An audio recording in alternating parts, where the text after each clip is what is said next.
Hey, I'm Lily. I'm so glad you're here today. Learning English is a gradual process, and with each bit of practice, you get one step closer to becoming fluent. The key is showing up, day after day, and being patient with yourself. Mistakes? They're part of the learning journey. The more you practice, the easier it will get. I'm here to help you improve your speaking and listening skills, so you can feel more confident using English. Keep practicing, stay consistent, and together, we'll build your fluency over time. The tiny seed's big dream. Deep within a sun-drenched meadow, nestled amongst blades of grass taller than itself, lived a tiny seed named Pip. Pip wasn't just any seed. Oh no, Pip harbored a big, audacious dream. Pip dreamt of becoming the tallest sunflower in the entire meadow, a glorious golden giant towering over all its neighbors.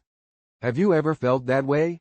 That burning desire to achieve something seemingly impossible? Pip's best friend was a wise old earthworm named Wiggles. Wiggles, with his perpetually damp skin and knowing smile, had seen countless seeds come and go. He'd witnessed the struggles, the triumphs, and the quiet resignation of countless plant lives. Honestly speaking, Pip, Wiggles would chuckle, his voice a low rumble in the earth. That's quite an ambition for a tiny thing like you. Pip, however, was undeterred. He spent his days soaking up the sun's warmth, drawing strength from the rich soil, and listening intently to the advice of the older plants. He befriended a cheerful ladybug named Dot, who would land on his delicate shell, sharing gossip about the meadow's inhabitants and offering words of encouragement. Dot, ever optimistic, would declare, "You'll do it, Pip." I just know it. But Pip's journey wasn't without its challenges. A sudden hailstorm battered the meadow, leaving many plants bruised and broken. Pip, though small, managed to weather the storm, clinging to a sturdy blade of grass, but his shell was cracked. I'm damaged," Pip whispered to Wiggles, his tiny voice filled with despair. Wiggles, ever the pragmatist, simply said, "At the end of the day, Pip, even the strongest oak tree bears scars. It's how you grow from them that matters." Another obstacle appeared in the form of a grumpy field mouse named Ferdinand. Ferdinand considered the meadow his personal pantry, and he wasn't particularly fond of the growing plants encroaching on his territory. He'd often nibble at the roots of nearby plants, and Pip feared becoming his next meal. One day, Ferdinand approached Pip, his whiskers twitching. Well, he squeaked, "Look what we have here. A little sprout with big dreams. Don't you know this is my meadow?" Pip, though terrified, stood his ground. "I have as much right to be here as you do," Pip squeaked back, surprising himself with his bravery. "If you ask me," Ferdinand muttered, "you're just a tiny seed, nothing special." This encounter left Pip shaken but not broken. He realized that achieving his dream wouldn't be easy, and it might require more than just sun and water. He needed resilience, courage, and perhaps, a little help from his friends. He confided in Dot, who, ever resourceful, suggested asking the wise old oak tree at the edge of the meadow for advice. The oak tree, with its vast network of roots and centuries of wisdom, listened patiently to Pip's concerns. "A strong sunflower needs strong roots, little one," the oak tree boomed. "But it also needs sunlight, water, and a little bit of luck." Pip, taking this advice to heart, focused on building strong roots. He worked tirelessly, reaching deeper into the earth, aided by Wiggles, who carefully loosened the soil around his roots. Dot, meanwhile, encouraged him, buzzing around him and bringing news from other parts of the meadow. The other plants, inspired by Pip's determination, started to look out for him, protecting him from the harsh sun and the occasional nibbling of Ferdinand. One day, a particularly heavy rainfall threatened to wash Pip away. Wiggles, seeing the danger, frantically worked to anchor Pip's roots even deeper into the ground. Dot, despite being swept away by the strong current, managed to grab onto a blade of grass and hold on, waiting for the storm to pass. This shared experience further strengthened their bond and Pip's resolve. Slowly but surely, Pip began to grow. Taller and taller he reached, his golden head turning towards the sun. He surpassed his neighbors, his stem sturdy and strong, a testament to his perseverance and the support of his friends. Then, came the day of the meadow's annual Sunflower Festival. All the sunflowers were judged on their height, their bloom, and their overall magnificence. The meadow buzzed with excitement. Everyone held their breath as the judges approached Pip. The judges were astonished. Pip was not only the tallest sunflower but also possessed the most vibrant, glorious bloom. The other sunflowers, instead of being jealous, cheered for him. Even Ferdinand, deeply impressed by Pip's determination, offered a grudging but genuine congratulation. And Pip, the tiny seed with a big dream, became the tallest sunflower in the meadow, a living example of what perseverance, friendship, and a little bit of luck can achieve. He proved that even the smallest among us can achieve great things, as long as we have the courage to dream big and the friends to help us along the way. Think about how you might handle this situation. What big dreams do you have? At the end of the day, it wasn't just about the height, it was about the journey, the friendships forged, and the lessons learned along the way. And that, Pip realized, was even more rewarding than the title of tallest sunflower. The meadow, once just a place of survival, became a place of community, of mutual respect and support. Pip's success inspired countless other tiny seeds to believe in their own big dreams. The meadow, it seemed, had become a place where even the smallest seed could blossom into something truly magnificent. The treasure of whispering pines. The old wooden sign, barely clinging to its post, creaked a mournful greeting as 10-year-old Leo and his 14-year-old sister Maya pushed through the rusted gate. Whispering Pines. The name, etched in faded paint, seemed to whisper secrets on the wind rustling through the towering pines surrounding them. Their grandfather, a man whose laughter lines mapped a lifetime of adventures, had spoken of this place with a twinkle in his eye, a place holding a family treasure, a legacy passed down through generations. Their parents, busy with work, had entrusted them to spend a week with Grandpa Joe at his secluded cabin nestled deep within the Whispering Pines. Leo, a whirlwind of boundless energy, bounced on the balls of his feet, already imagining chests overflowing with gold. Maya, ever the pragmatist, clutched her well-worn journal, a little skeptical but undeniably curious. Grandpa Joe, his face etched with the wisdom of years, welcomed them with open arms and a warm smile. He was a man of few words, letting the woods around him do most of the talking. The cabin, though small, felt filled with warmth and stories. The crackling fireplace, the scent of pine needles, the gentle rhythm of the nearby creek, everything spoke of peace and tranquility. Have you ever felt that way? That sense of calm that washes over you in nature? The first few days were a blur of exploration. They fished in the crystal-clear creek, their laughter echoing through the trees. They built a magnificent fort from fallen branches, a testament to Leo's boundless creativity and Maya's meticulous planning. They even discovered a hidden grove of wild blueberries, a sweet reward for their adventures. But the treasure? Grandpa Joe remained elusive, only offering cryptic clues, each one more enigmatic than the last. The treasure, Grandpa Joe would say, his voice low and resonant, isn't just gold and jewels, my dears. It's something far more valuable. Honestly speaking, this didn't really satisfy Leo's yearning for pirate-style riches. One afternoon, while exploring a moss-covered rock formation, Maya stumbled upon an old, leather-bound diary. Its pages, brittle with age, revealed the story of their great-great-grandmother, Alara. Alara, a renowned botanist, had lived in the Whispering Pines, documenting the flora and fauna of the region. The diary wasn't filled with tales of buried gold but with meticulous sketches and detailed descriptions of rare wildflowers.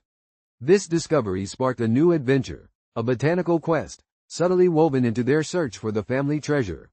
Meanwhile, Leo, still clinging to the dream of a literal treasure, accidentally unearthed a small, tarnished silver locket while digging for earthworms near the creek. Inside, a tiny, faded photograph revealed a young woman who looked remarkably like their grandmother. This fueled another subplot, the unraveling of their family history, adding layers of depth to the main treasure hunt. As the days melted into evenings, punctuated by the crackling fire and Grandpa Joe's storytelling, Maya began to understand. The treasure wasn't a physical object. It was the legacy of Alara's passion, a passion that resonated through generations. Her meticulous notes and sketches in the diary, a treasure trove of botanical knowledge passed down through the family. That's what Grandpa Joe had meant. She shared this growing understanding with Leo, who initially struggled with the concept of an intangible treasure. One evening, a sudden, violent thunderstorm threatened to wreck their carefully constructed fort. Suddenly, a flash of lightning illuminated a small, almost hidden path leading deeper into the woods. Fear warred with curiosity. Should they venture out? If you ask me, It was a moment of true testing. Hesitantly, they followed the path, their grandfather trailing behind, offering support and reassurance. They discovered a breathtaking meadow filled with wildflowers, species Alara had documented in her diary, some thought to be extinct. The meadow itself became a symbol of the interconnectedness of generations, their family legacy blooming anew. At the end of the day, as the storm subsided and the first rays of dawn painted the sky, they returned to the cabin, their hearts full, their hands empty of gold but rich in experience. They had found their family treasure, not in a chest buried underground, but in the shared history, the intertwined stories, the legacy of passion and resilience. Grandpa Joe smiled, a knowing twinkle in his eye. It was always there, my dears, waiting for you to discover it. The following week, as they prepared to leave, Maya presented Grandpa Joe with a beautifully illustrated herbarium, painstakingly crafted from pressed wildflowers they'd collected.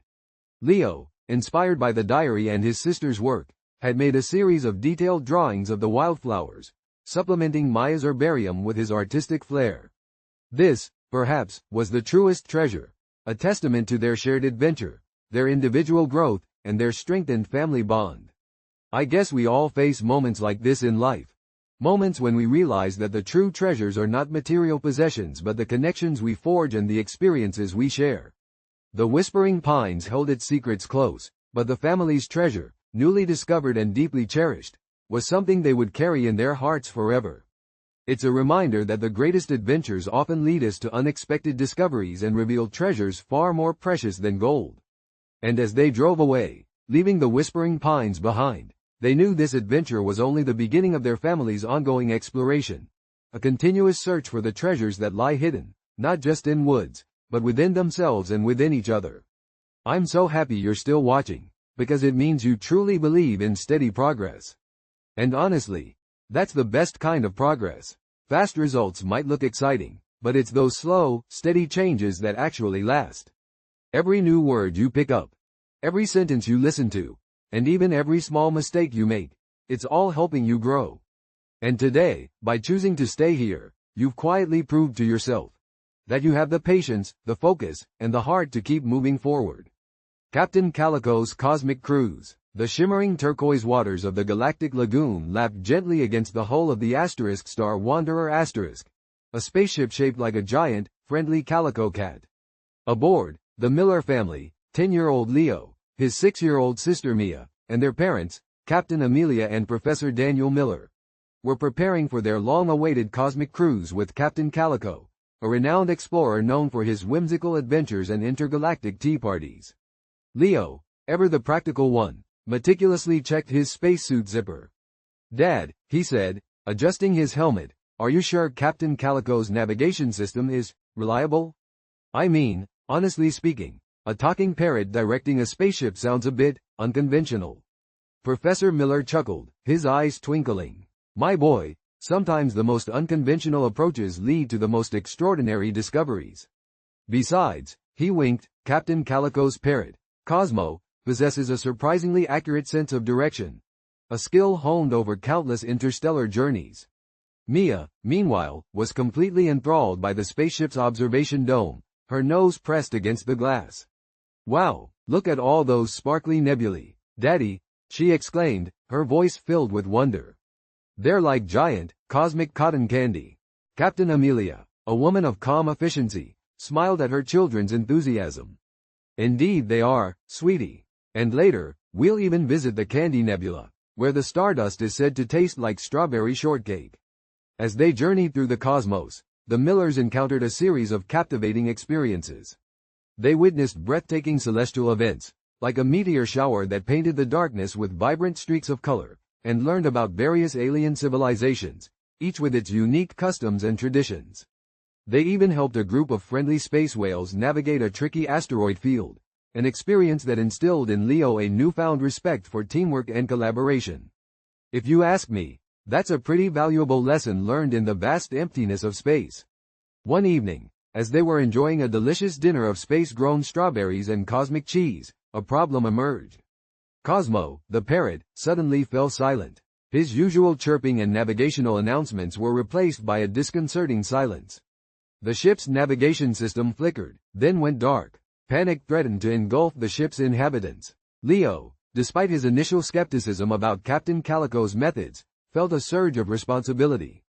He remembered his dad's lessons on troubleshooting complex systems. His initial worry transformed into a focused determination. He calmly asked his father for a detailed overview of the backup systems. "If you ask me," said Professor Miller, adjusting his glasses, "we need to pinpoint the exact reason for Cosmo's sudden silence. The navigation system is directly linked to his mental state, a fact Captain Calico frequently overlooks." This revelation was a turning point. It revealed a dependency on Cosmo that wasn't healthy, and it presented the family with a real challenge. Have you ever felt that way, when you realize you've relied too heavily on one thing or one person? Think about how you might handle this situation. The family worked together, their initial fear gradually replaced by a determined collaboration. Leo, using his newfound knowledge, discovered a hidden manual control panel. Mia, with her keen observation skills, noticed a small, blinking light indicating a malfunctioning component in Cosmo's headset. With careful teamwork, they managed to restore the communication link. Cosmo, relieved and chirping with apology, resumed his navigation duties. The incident served as a powerful lesson for the whole family. It highlighted the importance of preparation, teamwork, and the danger of over-reliance. It also brought them even closer. They learned to appreciate their individual strengths and the power of collective problem-solving. Captain Calico, initially embarrassed by his oversight, was deeply impressed by the Miller family's resourcefulness. He confessed that, at the end of the day, his sometimes chaotic methods masked a deep respect for the spirit of adventure and the power of human ingenuity. Their final stop was the Candy Nebula. The stardust did, indeed, taste like strawberry shortcake, making the trip even more memorable. As the Star Wanderer returned to Earth, Leo and Mia, no longer simply passengers, felt like they had truly contributed to the adventure. They had experienced the thrill of the unexpected, the satisfaction of problem-solving, and the joy of working together as a family. The journey home wasn't just about visiting celestial wonders. It was about discovering the wonders within themselves. They had faced a challenge, overcome it, and grown together as a family. And that, I think, is the most rewarding adventure of all. The stars shimmered, a silent testament to their unforgettable cosmic cruise. The time-traveling tea party. The aroma of freshly baked scones hung heavy in the air, mingling with the delicate scent of Earl Grey tea.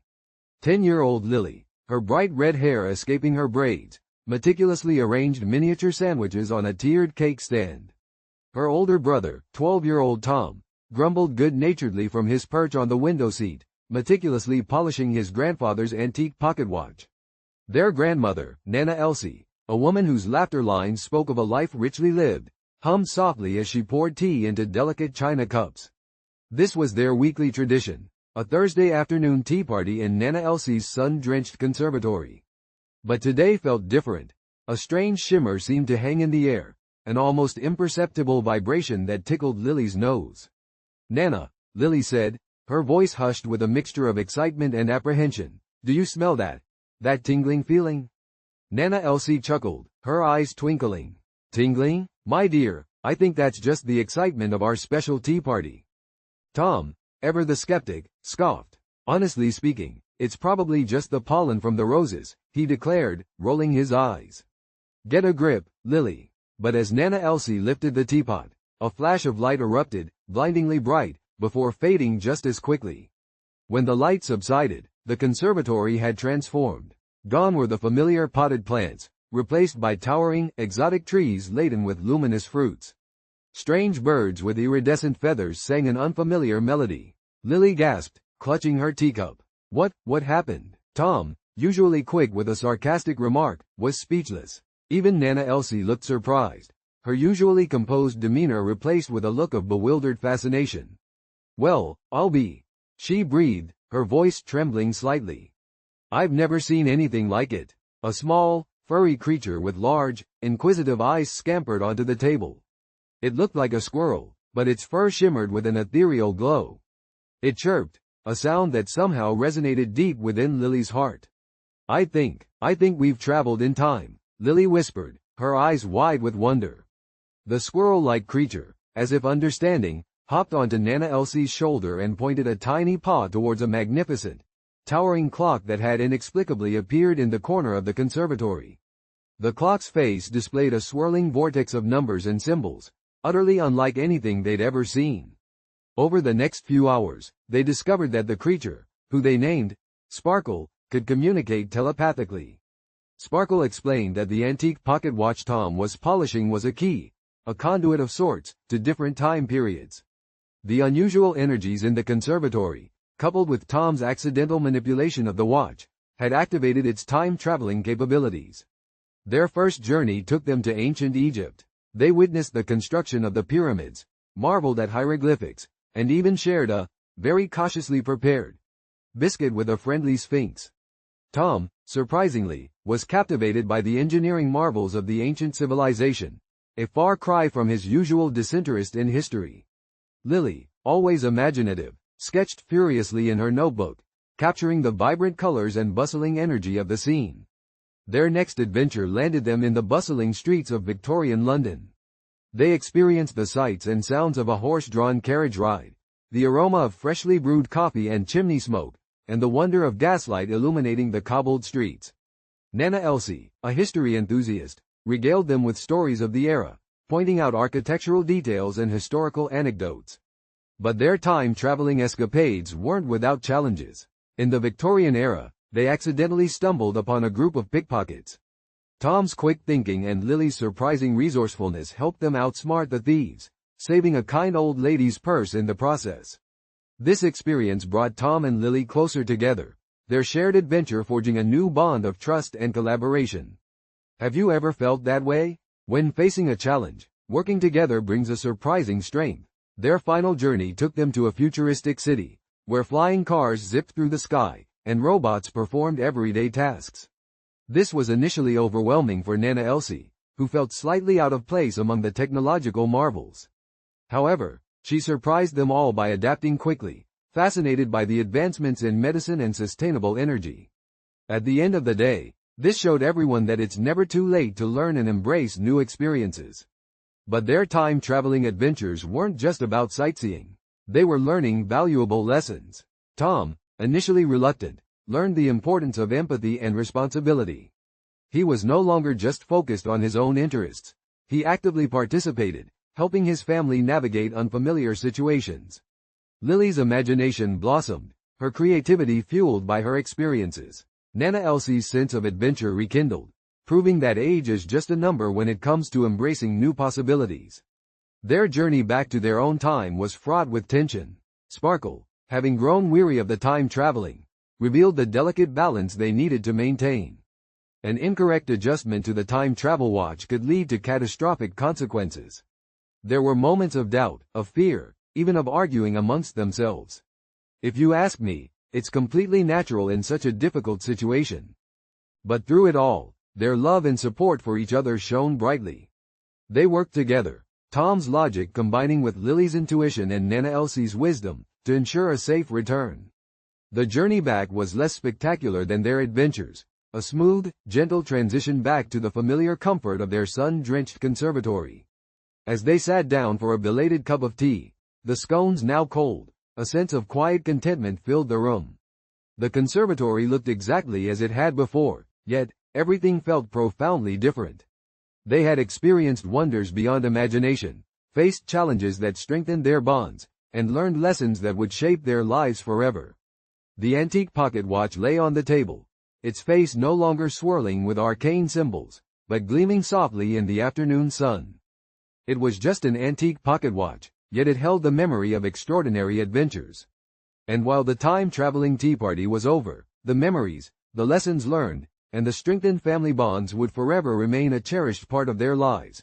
A testament to the magic that can be found in the most unexpected of places. And I guess we all face moments like this in life, moments that change everything.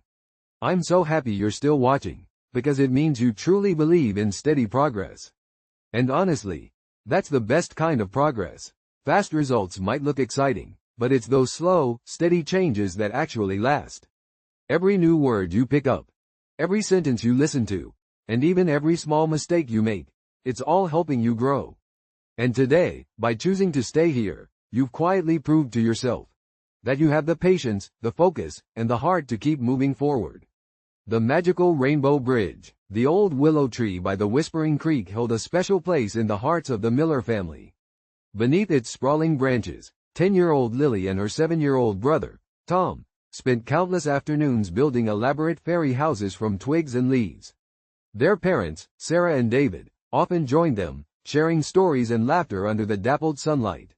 It was a haven, a place where worries seemed to melt away like morning mist. This particular summer, however, held a different kind of magic in the air. Sarah had received news that her grandmother, Alara, was unwell and needed her.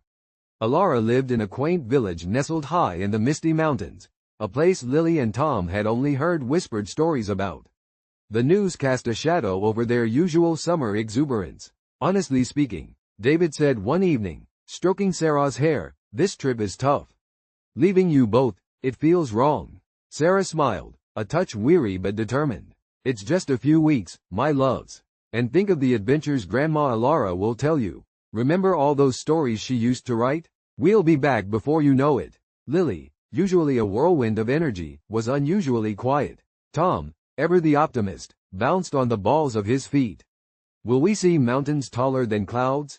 he asked, his eyes wide with wonder. The journey to Grandma Alara's village was a long and winding one.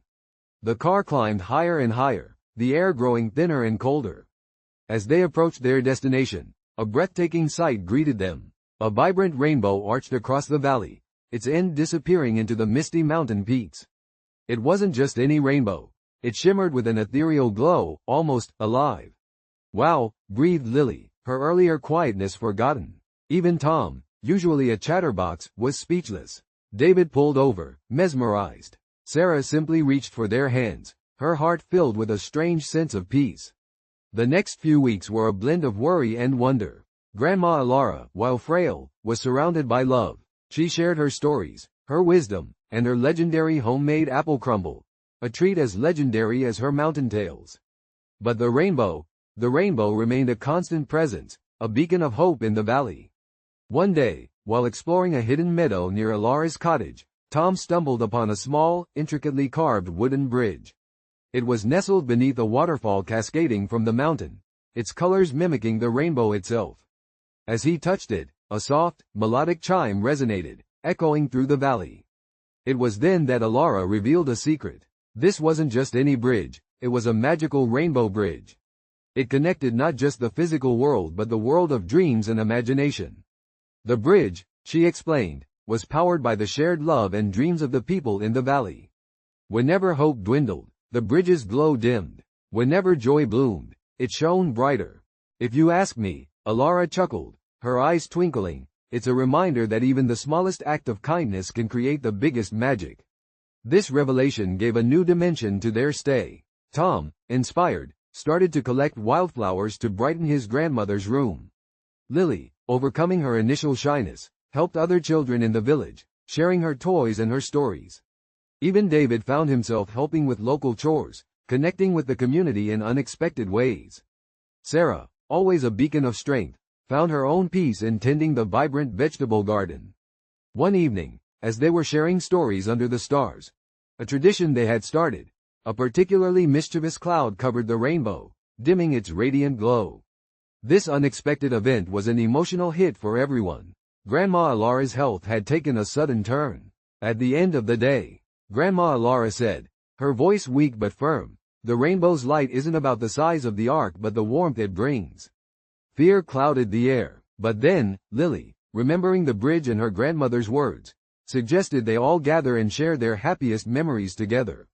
They told stories, sang songs, and laughed, filling the air with joy and love, a symphony of shared experiences. As they did, a faint glimmer returned to the rainbow's edge. It slowly intensified, becoming brighter and more vibrant than before.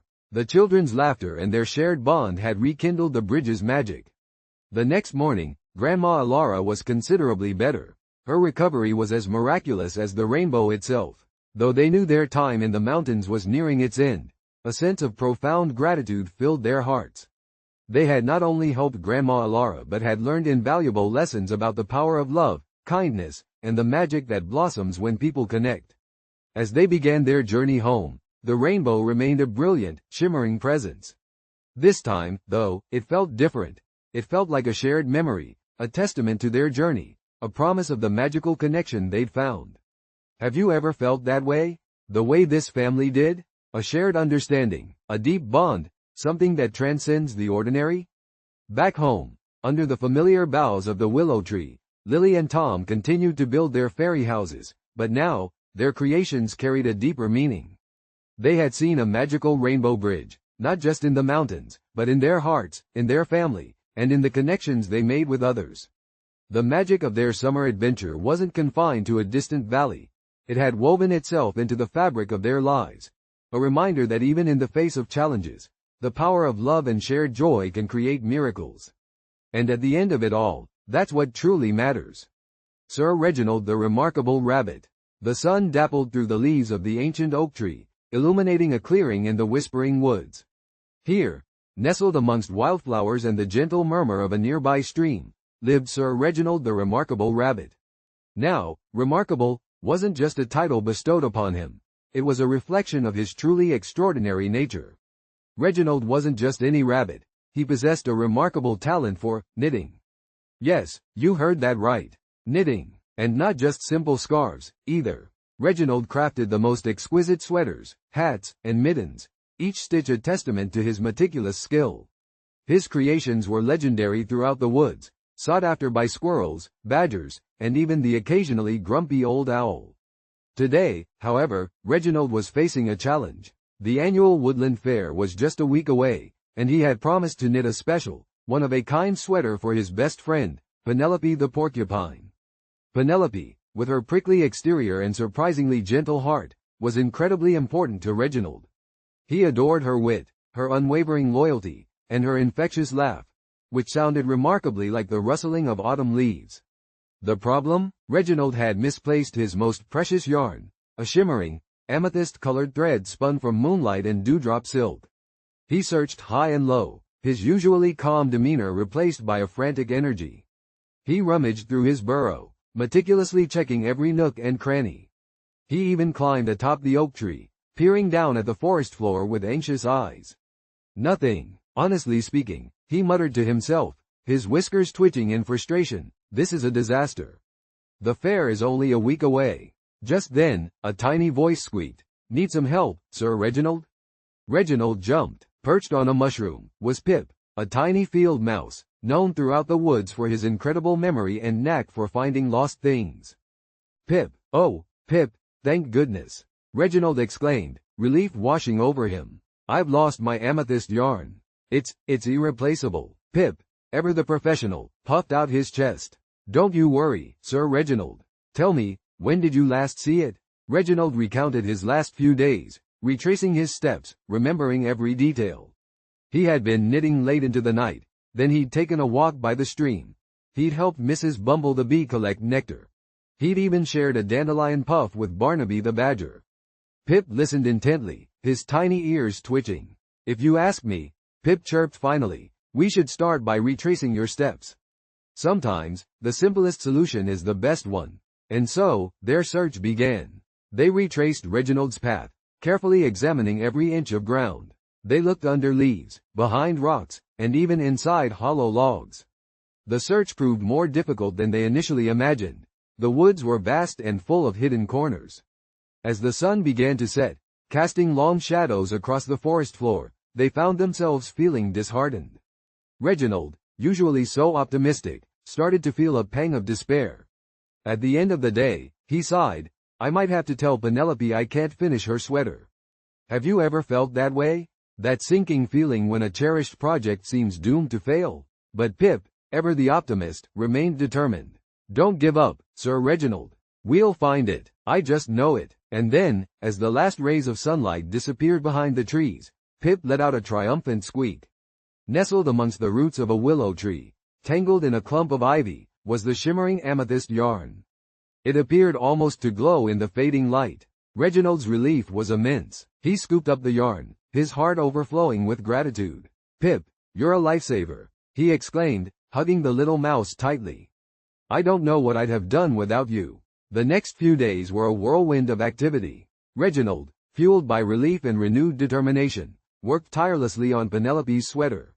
He incorporated intricate patterns, adding tiny details that reflected Penelope's personality, sharp little prickles woven into the design, and the lining as soft as dandelion fluff. The woodland fair arrived, a vibrant tapestry of woodland creatures bustling with activity. Reginald presented Penelope with her sweater, a masterpiece of craftsmanship and affection. Tears welled in Penelope's eyes. "Reginald," she whispered, her voice choked with emotion, it's perfect." The sweater became the talk of the fair, a symbol of friendship and dedication. Reginald, once just a remarkable rabbit, became a legend, not only for his knitting skills but also for his kindness and unwavering loyalty. He and Pip continued their adventures, helping others and finding lost treasures throughout the Whispering Woods, proving that even the smallest acts of kindness can make the biggest difference. And at the end of it all, wasn't that the most remarkable thing of all? Think about how you might handle a similar situation. How would you show kindness and resilience in the face of a challenge?